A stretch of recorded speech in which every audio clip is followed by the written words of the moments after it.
जय बोलिए 2400 तीर्थंकर भगवान की जय। आचार्य विशुद्ध सागर जी गुरु भगवान की जय। आज परम पूज्य गुरुवर श्री सुप्रभ सागर जी महाराज की जय। परम पूज्य गुरुवर श्री प्रणत सागर जी महाराज की जय। सम्यक समाधान आपके समीचीन विकल्पों का एक माध्यम। आइए आप सबका यहाँ स्वागत करते हैं। प्रारंभ करते हैं। ये जीवन बीत रहा झूठे संकल्पों में, मकड़ी के जालों सा उलझा तू विकल्पों में। अब आया शरण तेरी आशा की किरण लेकर। संकल्प और विकल्प, संकल्प और विकल्प। विकल्प संकल्प के पूरा ना होने पर ही होते हैं। आपने कोई संकल्प किया और वो संकल्प पूर्ण नहीं कर पाए तो विकल्प उत्पन्न हो जाते हैं। इसी तरह ये विकल्प किसी प्रकार के हो सकते हैं, सामाजिक स्तर पर, राजनीतिक स्तर पर, धार्मिक स्तर पर। कैसे भी विकल्प आपके पास हों, उन विकल्पों को लेकर आप परम पूज्य गुरुवर श्री सुप्रभ सागर जी के चरणों में प्रस्तुत हो जाएं और आपके विकल्पों का समीचीन समाधान आपको प्राप्त होगा, वो भी आगम के परिप्रेक्ष्य में। गुरुवर सुप्रभ सागर जी महाराज आपके विकल्पों का समाधान आगम के अनुसार करेंगे। इसलिए अपने विकल्पों को लेकर परम पूज्य गुरुवर श्री सुप्रभ सागर जी के चरणों में प्रस्तुत हो जाएं। ज़्यादा विलंब न करते हुए मैं परम पूज्य गुरुवर 108 श्री प्रणत सागर जी महाराज से अनुरोध करता हूँ, हे गुरुदेव आज के प्रोग्राम को गति प्रदान करें। परम पूज्य गुरुवर 108 श्री प्रणत सागर जी महाराज। ओम नमः सिद्धेभ्यो। गुरुवः पान्तु नो नित्यं ज्ञान दर्शनायका। चारित्राणो गंभीरा मोक्षमार्गोपदेशका।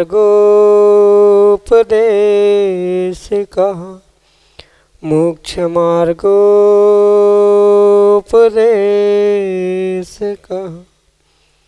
पंच परमेष्टि भगवान की, परम पूज्य आचार्य भगवंत गुरुवर विशुद्ध सागर जी मुनि महाराज की, परम पूज्य मुनि श्री सुप्रभ सागर जी महाराज की।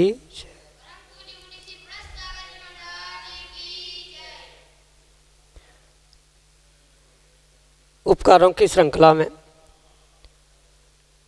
फिर से एक नई उपकार की विधा समीचीन विकल्पों का सम्यक समाधान के रूप में हम सभी पुनः उपस्थित हैं। और हम सभी का परम सौभाग्य है कि आज हम सभी परम पूज्य आचार्य भगवंत गुरुवर विशुद्ध सागर जी महाराज का 16वां आचार्य पदारोहण दिवस मना रहे हैं। अनन्य उपकार हैं उन आचार्य भगवंत विराग सागर जी महाराज के, जिन्होंने अपने श्रेष्ठ शिष्य आचार्य भगवंत विशुद्ध सागर जी महाराज को आचार्य पद पर प्रतिष्ठित किया। और अनन्य उपकार आचार्य भगवंत विशुद्ध सागर जी महाराज के हमारे ऊपर हैं, जिन्होंने हमें अपने जीवन जीने के लिए अनेक विधाएं प्रदान की, कुछ चेतन कुछ अचेतन। और उन चेतन कृतियों में निर्ग्रंथ श्रवण सुप्रभ सागर जी महाराज आचार्य भगवंत ने हमें उपकार के रूप में प्रदान किए, जो प्रतिदिन हमारे मन में उठने वाले उन अनेकानेक समीचीन विकल्पों का आगम के परिप्रेक्ष्य में सम्यक समाधान प्रदान करके हमारे कल्याण का मार्ग प्रशस्त कर रहे हैं। प्रारंभ करते हैं आज का सम्यक समाधान। और आज के पहले विकल्प के लिए ललितपुर उत्तर प्रदेश से श्रीमती प्रियंका जैन परम पूज्य मुनिश्री के श्री चरणों में कोटि कोटि नमोस्तु निवेदित करते हुए अपना समीचीन विकल्प रख रहे हैं कि महाराज जी यदि व्रत टूटने की संभावना हो तो नियम व्रत लेना चाहिए अथवा नहीं। हमारे समीचीन विकल्प का सम्यक समाधान करने की अनुकंपा करें। नमोस्तु महाराज जी, नमोस्तु। ओम नमः सिद्धम। परम पूज्य आचार्य भगवान गुरुवर विशुद्ध सागर जी महाराज की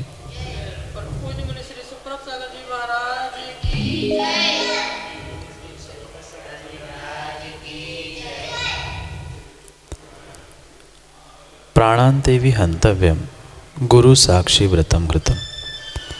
इस प्रकार से कहते हुए आचार्य भगवान जिनागम में कहते हैं कि गुरु के साक्षी पूर्वक लिया गया व्रत नियम प्राणों के जाने पर भी टूटना नहीं चाहिए और बुद्धिपूर्वक हम ये सोच के नियम ले कि वह टूटना ही है, टूटेगा ही, तो ये भी एक दोष के रूप में, पाप के रूप में ही स्वीकार करना। इसलिए मैं तो ये कहना चाहता हूँ कि भले ही टूटने की कितनी भी संभावना क्यों ना हो, पर अगर आपका मन दृढ़ है, अगर आपको अपने गुरु पर, भगवान पर और साथ साथ अपने आप पर विश्वास है, तो वह व्रत नियम कभी भी टूट नहीं सकता। पर किंचित भी किसी भी प्रकार से आपका मन कमज़ोर है, आपकी भावनाएं कमज़ोर है, तो हो ना हो वह परिस्थिति टूटने की नहीं होने पर भी आप उस नियम में दृढ़ नहीं होने के कारण से नियम टूटने की पूरी संभावना हो सकती। इसलिए ये अवश्य समझे, नियम लेने से पहले ही किसी भी प्रकार की मानसिकता ना बनाई जाए कि नियम टूटने की संभावना है, व्रत छूटने की संभावना है। अगर ऐसी मानसिकता बना के ही आप व्रत और नियम लोगे तो कभी भी किसी भी प्रकार से वह व्रत और नियम सफलता को या पूर्णता को प्राप्त नहीं हो सकता, क्योंकि जीवों के जैसे भावनाएं होती है वैसा ही उसके जीवन में कार्य अवश्य रूप से होता हुआ देखने में आता है। अगर हम पॉजिटिव सोच रखते हुए ये सोचेंगे कि कितनी ही विपरीतता क्यों ना आ जाए, कितनी ही विपरीत परिस्थिति क्यों ना आ जाए, पर मैं नियम में दृढ़ रहूँगा, मैं नियम को नहीं तोड़ूंगा, व्रत में दोष नहीं लगाऊंगा, इस प्रकार का अगर सम्यक निर्णय मजबूती के साथ हमने किया है तो कभी भी वह नियम और व्रत नहीं टूट सकता। बहुत सारे जीव मजबूरी में व्रत लेते हैं, नियम लेते हैं, तो वह मजबूरी में लिए हुए नियम व्रत तो टूटने की संभावना होती है, पर मजबूती में लिए गए व्रत नियम कितनी ही विपरीत परिस्थिति क्यों ना आए नहीं टूट सकते। इसलिए ये सोच के कभी भी नियम व्रत ना लिए जाए कि अगर टूट जाए तो क्या होगा, टूटने की संभावना है तो क्या करना होगा। कितनी भी टूटने की संभावना क्यों ना हो, पर अगर आप देवशास्त्र गुरु पे विश्वास करते हुए, स्वयं पे विश्वास करते हुए दृढ़ता से उसका पालन करना प्रारंभ कर लोगे तो मुझे विश्वास है वह नियम व्रत कभी भी नहीं टूट सकता।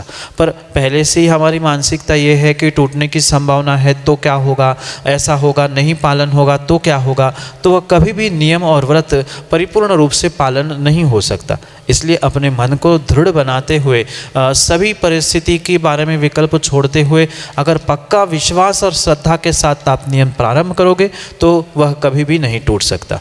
इसलिए ये कभी नहीं सोचना चाहिए टूटेगा तो क्या होना चाहिए। अगर क्वचित कदाचित किसी विषम परिस्थिति के कारण से नियम टूट भी गया तो पुनः गुरु के पास जाकर उसमें उपस्थापना करते हुए, उसके लिए प्रायश्चित लेते हुए हम कर्मों की निर्जरा अवश्य रूप से कर सकते। पर अगर प्रत्येक समय व्यक्ति यही सोचेगा कि विपरीत परिस्थिति आने पर छूटने की संभावना है, इस कारण से छूटने की संभावना है, तो वह कभी भी जीवन में व्रत और नियम नहीं ले सकता। इसलिए पूरी हिम्मत और पूरे विश्वास श्रद्धा के साथ हमें उस जीवन को बदलने के लिए व्रत और नियम दृढ़ता से धारण करने की आवश्यकता है। आप जितने विश्वास के साथ, दृढ़ता के साथ नियमों का पालन करोगे उतना ही आपके लिए जीवन को उत्कृष्ट बनाने के लिए निमित्त बन सकता है। इसलिए सभी प्रकार के विकल्प को छोड़ते हुए आप नियम में और श्रद्धा में दृढ़ होते हुए आगे बढ़ने का प्रयास करें।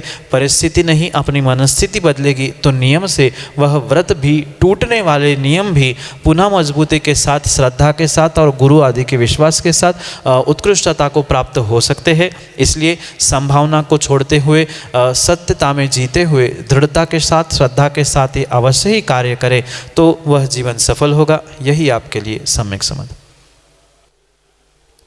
अगले समीचीन विकल्प के लिए नागपुर महाराष्ट्र से अरविंद कुमार जैन परम पूज्य मुनिश्री के श्री चरणों में बारंबार नमोस्तु निवेदित करते हुए अपना विकल्प रख रहे हैं कि महाराज जी शांति धारा करने में गीले श्रीफल का उपयोग कर सकते हैं क्या। हमारे समीचीन विकल्प का सम्यक समाधान करने की अनुकंपा करें। नमोस्तु महाराज जी, नमोस्तु। अरविंद जी, ये बात बहुत व्यवस्थित और समझदारी से समझने की है कि जो भी भगवान की पूजा, अभिषेक, शांति धारा आदि आदि कार्य किए जाते हैं, ये परिपूर्ण रूप से भावों की विशुद्धि के लिए किए जाते हैं, ना कि उन क्रियाओं को लेकर भावों की अशुद्धि फैलाने के लिए किए। वर्तमान में शांति धारा अभिषेक के निमित्त से जो बहुत सारा ओहापोह और मात्र ओहापोह नहीं, कई स्थानों पे जो युद्ध से देखे जाते हैं, ये किसी भी प्रकार से योग्य कार्य नहीं है।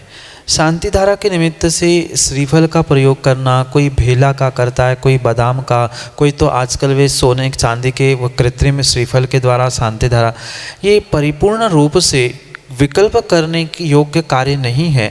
अगर शांति धारा कर रहे हैं और भीतर परिणामों में शांति धारण नहीं है तो वह शांति धारा किस काम की। इसलिए शांति धारा करते समय चाहे श्रीफल गीला हो, चाहे सूखा हो, या माना कि श्रीफल की व्यवस्था नहीं हो पा रही है, दूसरा कोई बादाम आदि का फल अंदर उस कलशिया में, झारे में रखा है, तो वह भी अपूर्ण या दोषपूर्ण नहीं है। वहाँ सर्वश्रेष्ठ काम हमारी भावों की विशुद्धि है और सर्वश्रेष्ठ कार्य हमारे भीतर की शांति को धारण करना। इसलिए शांति धारा हम चाहे गीले श्रीफल को रखे हुए करें, सूखे श्रीफल को रखे हुए कहे, तो उससे कोई बहुत विशेष अंतर पड़ने वाला नहीं है, पर भावों की विशुद्धि और शांति धारण करना यह अनिवार्य कार्य वहाँ पर करने की आवश्यकता है। इसलिए ये आगम के परिप्रेक्ष्य में समझने की आवश्यकता है कि जैसा फल है, जैसा फल का प्रयोग हम भगवान को चढ़ाने में करते हैं, वैसा ही हमारे लिए वह फल प्राप्त भी होता है। अगर हमें उत्कृष्ट फल की चाह है तो उत्कृष्ट फल चढ़ाने की आवश्यकता है, चाहे वह शांति धारा के निमित्त से हो या अन्य अष्टद्रव्य के चढ़ाते समय उस फल का प्रयोग क्यों ना हो। परिपूर्ण रूप से जिस प्रकार की फल की चाह है उस प्रकार का फल वहाँ प्रयोग किया जाए, पर ये भी बात समझे कि द्रव्य क्षेत्र, काल, भाव आदि की परिस्थिति, समाज आदि की व्यवस्था को समझते हुए भावों की विशुद्धि बनी रहे, शांति धारण होती रहे, इसी प्रकार से वह शांति धारा पूजा आदि के कार्य करने चाहिए। अन्यथा अनावश्यक रूप से अगर तनाव और खींचातानी हो रही है तो वह कार्य शांति धारा आदि करना योग्य नहीं हो सकता। बहुत सारे वर्तमान के विद्वान पंडित आदि इन फलों को लेकर या शांति धारा आदि को लेकर जो ओहापोह और अनावश्यक रूप से लड़ाई युद्ध कर रहे हैं, ये आगम के परिप्रेक्ष्य में योग्य नहीं है। वहाँ परिपूर्ण रूप से जैसा फल चाहे वैसे ही फल को प्राप्त करते हुए, वैसे ही उत्कृष्ट से उत्कृष्ट द्रव्य को ग्रहण करते हुए, उसका प्रयोग करते हुए ही ये पूजा, अभिषेक आदि का कार्य करने की आवश्यकता है। अन्यथा जैसा फल चढ़ेगा, जैसा फल का प्रयोग होगा, जैसे द्रव्य का प्रयोग होगा, वैसा ही फल उस शांति धारा, पूजा, अभिषेक आदि के निमित्त से आपको प्राप्त होगा। इसलिए ये कोई भी कार्य दोषपूर्ण नहीं है। सामाजिक परिस्थिति और सब कुछ देखते हुए आगम के परिप्रेक्ष्य में ये व्यवस्था को समझना होगा। आगम में पहली बात तो शांति धारा का उल्लेख पूर्वाचार्यों ने कहीं नहीं किया, ये वर्तमान के आचार परंपरा में इसका व्याख्यान प्राप्त होता है। तो इस परिप्रेक्ष्य में जहाँ जैसी व्यवस्था समझ में आ रही है, वैसी व्यवस्था को समझते हुए उस श्रीफल का या अन्य फल, बादाम आदि का प्रयोग करते हुए उसको पूर्ण करें। मुख्य बात शांति धारा में शांति धारण करना है। उस शांति धारण करते हुए भावों की विशुद्धि के साथ उत्कृष्ट द्रव्य का उत्कृष्ट फल मिलता है, ये सोचते हुए ही वह परिस्थिति को देखते हुए सामग्री का, द्रव्य का प्रयोग करें। यही आपके लिए सम्यक समाधान।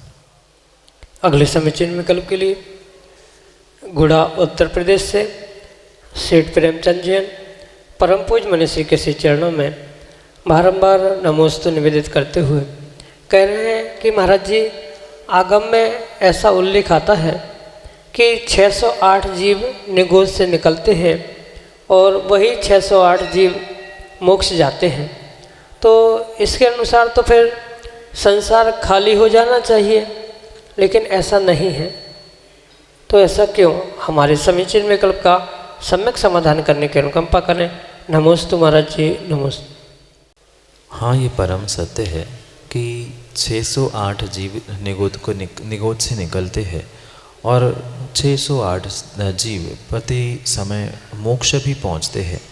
ये भले ही करणानियों का सिद्धांत सत्य है, पर मात्र एक सिद्धांत से जिनागम नहीं है, अपितु जिनागम को समझने के लिए सभी अनुयोग और सभी अनुयोगों के सभी सिद्धांतों को समझना परम आवश्यक। इसलिए मात्र ये एक सिद्धांत से ही किसी तत्व का, किसी आगम ग्रंथ का निर्णय नहीं किया जा सकता। ये अवश्य समझे कि 608 जो राशि निगोद से निकल रही है, पुरुषार्थ करते हुए मोक्ष को जा रही है, वह 608 जीवों की राशि बहुत न्यून है, बहुत अल्प है, क्योंकि निगोद में इतने सारे जीव हैं जिनकी गणना करना संभव नहीं है। आगम के परिप्रेक्ष्य में उनकी संख्या जो अनंत लिखी है, जिसका अर्थ ही होता है अनंत, जिसका अंत ही नहीं होता है, ऐसे उसे अनंत कहा जाता है। ऐसे उस अनंत राशि में से कितना ही निकालो, कितना भी निकालो, कितना ही निकालो, पर जिसका अंत ही नहीं है, उसमें से कितनी भी राशि प्रतिदिन, प्रति समय, प्रति पल भी निकलती रहेगी तो उसका अंत होने ही वाला नहीं है।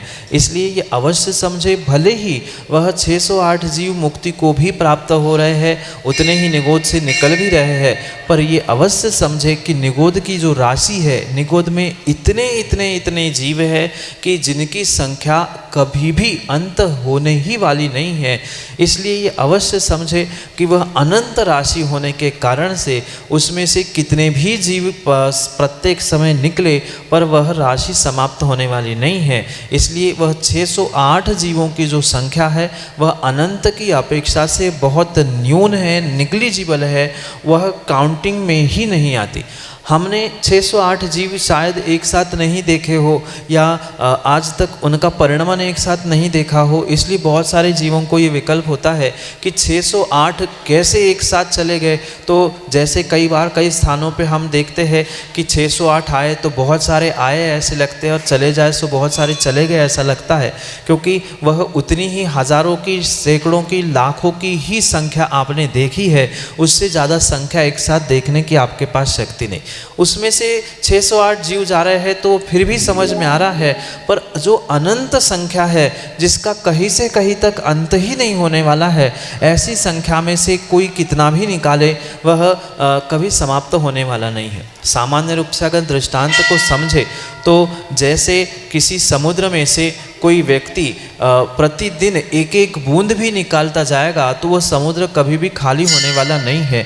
बिल्कुल उसी प्रकार से जो निगोद की व्यवस्था है, निगोदीय जीवों की व्यवस्था है, वह बिल्कुल ऐसी ही है। उसे यही प्रकार से समझे, यही सम्यक समाधान। अगले समीचीन विकल्प के लिए हमारे सामने हैं बाल ब्रह्मचारी अक्षय भैया अपने समीचीन विकल्प के साथ। बोलिए आचार्य भगवान विशुद्ध सागर महाराज की जय, मुनि श्री सुप्रभ सागर जी, प्रणत सागर जी महाराज की जय। नमोस्तु महाराज जी। महाराज जी, अभी पूरे देश भर में विश्व की सबसे बड़ी 151 फीट की मुनि सूरतनाथ भगवान की प्रतिमा का निर्माण होने जा रहा है। इसके निर्देशनकर्ता आदरणीय प्रतिष्ठाचार्य धर्मचंद शास्त्री जी हैं, और जगह जगह इस मूर्ति निर्माण के लिए अष्ट धातु का प्रयोग किया जा रहा है, और ये अष्ट धातु लोगों के सहयोग से प्राप्त करके इस मूर्ति का निर्माण किया जाएगा। महाराज जी, प्रश्न ये है, क्या हम लोगों के सहयोग से अष्ट धातु एकत्रित करके इतने विशालकाय जिन बिंब का निर्माण कर सकते हैं कि नहीं कर सकते हैं? नमोस्तु भगवान। ये बहुत उत्कृष्ट और श्रेष्ठ कार्य पंडित धर्मचंद जी करने जा रहे हैं, जो कि इस विश्व की सर्वश्रेष्ठ और सर्वोत्तुंग 151 फीट की जो प्रतिमा निर्मित की जा रही है, और विशेष करके जो ये अष्ट धातु के माध्यम से एकत्रित करते हुए बनाई जा रही है, वह वास्तव में प्रशंसनीय और श्रेष्ठ कार्य करने के लिए वे प्रवृत्त हुए। इसके परिप्रेक्ष्य में हमें ये समझने की आवश्यकता है कि मात्र वह सर्वोत्कृष्ट प्रतिमा ही नहीं अपितु इसके निमित्त से पूरे समाज, पूरे देश और देश के छोटे से बड़े सभी लोगों को जो इसके साथ जुड़ने का प्रयास किया गया है, क्योंकि ये स्वाभाविक सी बात है, इतनी विशाल प्रतिमा कोई एक व्यक्ति भी इतने बड़े बड़े पुण्यार्जक है कि कोई भी दे सकता था, पर हर व्यक्ति को ये लगना चाहिए कि मैंने भी कुछ समर्पित किया है, मेरे भी कुछ भाव है जिनकी उतनी ऊंचे तक पहुंचने वाले की पहुंच नहीं है, या जो आर्थिक रूप से या किसी भी प्रकार से कमज़ोर है, तो उनके लिए धर्म से और प्रतिमा से जोड़ने का ये जो उत्कृष्ट भाव उन्होंने रखा है वह वास्तव में श्लाघनीय है, प्रशंसनीय है। बहुत सारे जीव इस पे विकल्प कर सकते हैं और ये बात अक्षय भाई समझने की है। कुछ तो लोग कहेंगे, लोगों का काम है कहना, और कहेंगे नहीं तो प्रशंसा कैसी होगी और उत्कृष्ट कार्य कैसे होगा। इसलिए हम ये चिंता ना करें कि कौन क्या कह रहा है, कौन क्या कर रहा है। हमें ये समझने की आवश्यकता है कि अगर हमारा अभिप्राय अच्छा है और अभिप्राय अच्छा होने के साथ साथ उससे अगर सम्यक्त में दोष नहीं आ रहा है तो वह कार्य किसी भी प्रकार से आगम के परिपेक्ष में विरोध या दोषपूर्ण नहीं हो सकता। ये प्रतिमा का बहुत सारे स्थानों पर ऐसी मान्यता है कि एक ही गोत्र का लिखना चाहिए या कुछ और भी संकल्पना है, तो इस विषय में ये समझे कि हमारा अभिप्राय मात्र और मात्र देश, राष्ट्र, समाज, उन सभी छोटे बड़े जीवों को एक साथ जोड़ते हुए उनकी भाव और भावनाओं को जोड़ने का है। ये परिपूर्ण रूप से सम्यक्त वर्धिनी क्रिया है, इसमें किसी भी प्रकार से सम्यक्त में हानि नहीं है। इसलिए सम्यक्त में जिसमें हानि नहीं होती वह कार्य आगम के परिप्रेक्ष्य में गलत नहीं हो सकता। भले ही कोई ये कह दे विद्वान आपसे कि इसका कोई आगम प्रमाण नहीं मिलता है, इसका आज तक कोई ऐसा कार्य नहीं देखने में आया है, तो मैं तो ये कहना चाहता हूँ एक न्याय शास्त्र के परिप्रेक्ष्य में बाधक प्रमाण का अभाव होना, यानी कि जिसका विरोध आगम में नहीं है, जो सम्यक वर्धिनी क्रिया है उसमें किसी भी प्रकार से कार्य करने में, उसको क्रियान्वित करने में दोष नहीं है। इसलिए ये कार्य भले ही आप अनेक प्रकार के धातुओं को इकट्ठा करते हुए या बहुत सारे जीवों को जोड़ते हुए एक उत्कृष्ट कार्य करने जा रहे हैं, उसमें विरोध भी होगा, लोग कहेंगे भी, बुराई और निंदा भी होगी, पर जो वास्तव में अच्छे भावों के साथ सम्यक वर्धिनी कार्य करने जा रहे हैं वह प्रशंसनीय, श्लाघनीय है। और ये अवश्य पुनः पुनः मैं कहता हूँ, ये न्याय दर्शन के परिप्रेक्ष्य में सटीक उत्तर भी हमारे पास होने की आवश्यकता है। बाधक प्रमाण का अभाव आगम में है। आगम में किसी भी आचार्यों ने ये नहीं लिखा है कि 5, 6, 10, 50, 100, 200, 1000 लोग मिलकर भगवान की प्रतिमा विराजमान नहीं कर सकते, ऐसा कहीं प्रमाण नहीं है। कर सकते हैं ये भी नहीं है, तो नहीं कर सकते है ये भी प्रमाण उपलब्ध नहीं है। इसलिए वर्तमान के आचार्य इस विषय को समझते हुए, निर्णय करते हुए अगर उसकी पुष्टि कर रहे हैं तो इस विषय में किसी भी प्रकार का दोष नहीं होना चाहिए।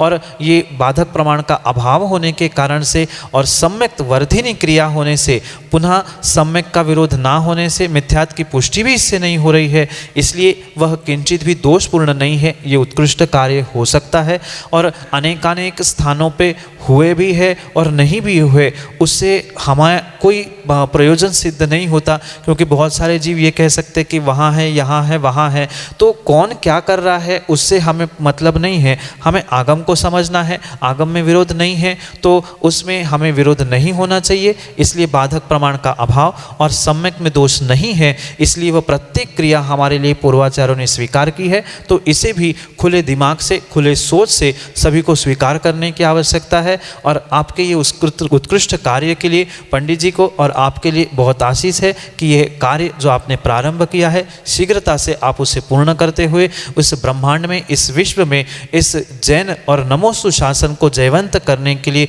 चिरकाल तक ये इस प्रतिमा का संयोजन करते हुए धर्म की और धर्म की पताका की वह ऐसा है परचम रहनाने का और उत्कृष्टता को पहुंचाने का कार्य करे। यही आपके लिए शुभाशीष, यही आपके लिए सम्यक समाधान।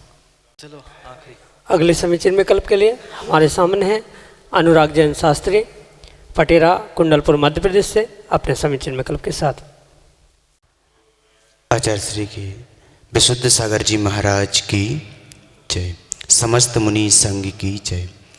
महाराज जी, मेरा प्रश्न है कि जो हमारा क्षयोक्षम ज्ञान है वह कम बढ़ क्यों होता है? इसके लिए कौन सा उपाय करना चाहिए जिससे हमारा जो क्षयोक्षम ज्ञान है वो बना रहे? आपसे निवेदन है कि इस शंका का सम्यक समाधान कीजिए। नमोस्तु। शास्त्री अनुराग जी, कर्णानियों के परिप्रेक्ष्य में सबसे पहले क्षयोक्षम की परिभाषा को समझना बहुत आवश्यक है। जहाँ क्षयोक्षम शब्द है वहाँ ही स्पष्ट रूप से आचार्य भगवान कहते हैं 3 प्रकार के कर्म की मिश्रण से ही ये जीव के स्वभाव, जीव के भाव बनते, जो कि क्षय, उपशम और उदय, इन तीनों के निमित्त से ही ये भाव बनते। और स्वाभाविक सी बात है, जीवों का कभी भी ये कर्म का क्षय होना, उपशम होना, उदय होना ये एक समान रहता ही नहीं है। और इसी कारण से ही उसे क्षयोक्षमिक ज्ञान, क्षयोक्षमिक कर्म, क्षयोक्षमिक सम्यक आदि से ही क्रियान्वित या शब्दान्वित किया जाता है। जब शब्द ही 3 प्रकार से मिश्रण से बना है, क्षय भी, उदय भी, उपशम भी, तो उस क्षय, उदय, उपशम में कहीं ना कहीं घटना, बढ़ना, कम ज़्यादा होना ये स्वाभाविक रूप से देखने में आता है। और उसी कारण से जीवों का वर्तमान में ज्ञान कम होना, बढ़ना आदि आदि देखने में आता है। क्योंकि कर्णानियों के परिप्रेक्ष्य में जो ये क्षयोक्षम यानी कि मिश्र भाव का परिणाम है, वह मिश्र भाव ही मिश्रता से युक्त है। इस कारण से ही वह ज्ञान बढ़ता और घटता दिखता है। जिसका क्षायिक ज्ञान है, जैसे तीर्थंकर भगवान, अरिहंत भगवंतों का है, उन्होंने कर्मों का नाश ही कर दिया। अब कोई उछलने वाला यानी उदय में आने वाली प्रकृति ही वहाँ नहीं बची, इसलिए उनका ज्ञान कांस्टेंट रूप से सातत्यता से, सततता से एक समान हो गया। पर जो उपशम ज्ञान या उपशम सम्यक भी है, वह मात्र दबाया हुआ है, वो कभी भी उछल के आ सकता है। और ऐसे क्षयोक्षमिक में कुछ प्रकृतियाँ जो देशघाती, सर्वघाती है, उन सर्वघाती प्रकृतियों का ही उदयाभावी क्षय, उन्हीं का सदावस्था रूप उपशम, और देशघाती प्रकृतियों का जो उदय चल रहा है उसके निमित्त से ये क्षयोक्षमिक भाव बनते। और जब किसी का उदय है, किसी का क्षय है, किसी का उपशम है, तो जहाँ उपशम है कहीं ना कहीं वह समय के उपरांत में पुनः उदय में आएंगे। जिसका उदय पूर्ण हो गया है वह पुनः क्षय को भी प्राप्त हो जाएंगे। इस कारण से ये क्षयोक्षमिक भाव के निमित्त से यहाँ पर वह उतार चढ़ाव ज्ञान के निमित्त से ही नहीं, अपितु जितने जितने क्षयोक्षमिक भाव होते हैं उन सब में ही ये उतार चढ़ाव देखने में आता है। इस परिप्रेक्ष्य में उसको कांस्टेंट रखने के लिए या व्यवस्थित रखने के लिए एक पुरुषार्थ किया जा सकता है, जबकि पूर्ण रूप से वह एक समान क्षयोक्षमिक ज्ञान किसी का नहीं रह सकता, पर बहुत ऊपर नीचे भी नहीं हो सकता। अगर उस ज्ञान के लिए सच्चा पुरुषार्थ हम प्रतिपल प्रति समय करते रहे, सम्यक ज्ञान के निमित्त से अगर हम सच्चा पुरुषार्थ करते रहे, जैसे कि सतत स्वाध्याय करना, जो ज्ञानी, सम्यक ज्ञानी, चारित्रधारी मुनिराज आदि है या सच्चे विद्वान आदि है, पंडित आदि है, तो उनके निमित्त से, ग्रंथों के निमित्त से ज्ञान की प्रशंसा कर लेना, ज्ञान की सेवा करना, ज्ञान के उपकरण को प्रदान करना, ज्ञान के उपकरणों की सेवा करना आदि के निमित्त से हम उस ज्ञान को अच्छा बनाने का पुरुषार्थ कर सकते। क्योंकि ज्ञानावरणी कर्म के निमित्त से जो मति ज्ञानावरणी कर्म कहा गया है, उस मति ज्ञानावरणी कर्म यानी मति के भी जो अवग्रह या हमारे धारणा रूप 4 भेद कहे, उस धारणा को अगर हम मजबूत करते रहे तो मति ज्ञानावरणी, श्रुत ज्ञानावरणी, इसका क्षयोक्षम कुछ हद तक वह समतल रह सकता है, समान रह सकता है। और उसका ही प्रतिफल है कि क्षयोक्षमिक ज्ञान में बहुत उतार चढ़ाव नहीं आ सकता है। इसलिए ज्ञानी पुरुषों की सेवा, ज्ञान की सेवा, ज्ञान के उपकरणों की आसाधना ना हो, उनकी आराधना हो, जिनवाणी का आदान प्रदान करे, सम्यक ज्ञानियों की प्रशंसा करे, आदि आदि के निमित्त से हम उस क्षयोक्षमिक ज्ञान को भी कुछ कुछ हद तक समान और समतल रखने का पुरुषार्थ कर सकते हैं। यही आपके लिए सम्यक समाधान। अभी आप और हम सुन रहे थे समीचीन विकल्पों का सम्यक समाधान। अवश्य ही आपके मन में कई प्रश्न विकल्पों के रूप में उठे होंगे, तो उन्हें आप निसंकोच होकर भेज दीजिए परम पूज्य गुरुवर 108 श्री सुप्रभ सागर जी के महाराज। अपने विकल्पों को ऑडियो मैसेज के रूप में आप इस नंबर पर हमें भेज सकते हैं 8707548811। यही कार्यक्रम यूट्यूब पर सुप्रभ सुप्रभ वाच्य के रूप में 5:13 प्रसारित होता है। आप इसे अवश्य सुनें, सब्सक्राइब करें एवं लाइक करें। इसी कार्यक्रम को गति को यहीं विराम देते हुए सभी को जय जिनेन्द्र। परम पूज्य गुरुवर विशुद्ध सागर जी महाराज की जय, विद्यासागर जी महाराज की जय, सुप्रभ सागर महाराज की जय, प्रणत सागर जी महाराज की जय। सभी को